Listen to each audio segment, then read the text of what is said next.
Assalamualaikum warahmatullahi wabarakatuh. Nama saya Muhammad Afiq bin Muhammad Salim. Saya Muhammad Asif bin Muhammad Rashidi.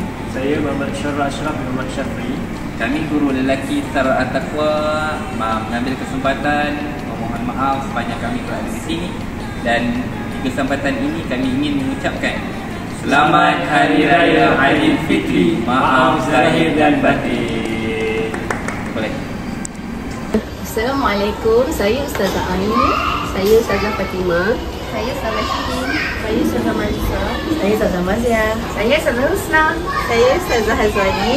Saya Ustazah Najiha. Dan saya Ustazah Rosita. Kami guru-guru Surah At-Taqwa ingin mengucapkan Selamat Hari Raya Aidilfitri. Maaf zahir dan batin. Bye.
Kami daripada Tiga Inklusina ingin mengucapkan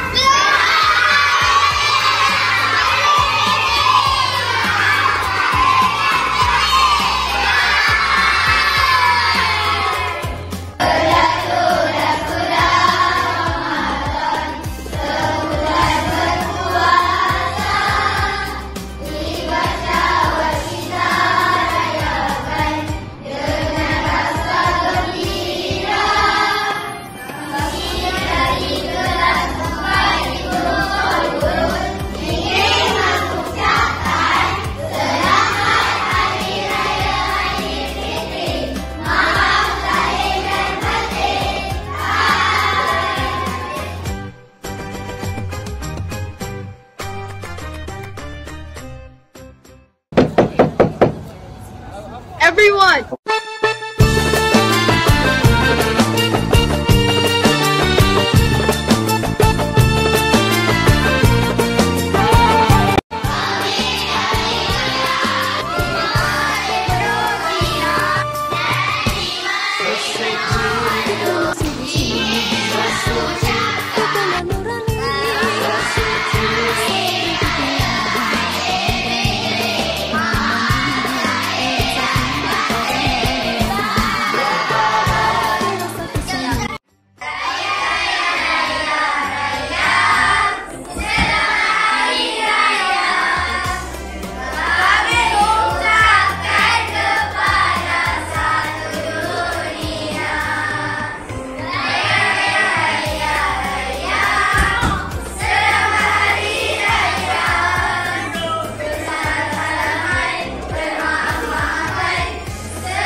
Malam sahut-sahutan, manis wajah senyum pun terukir.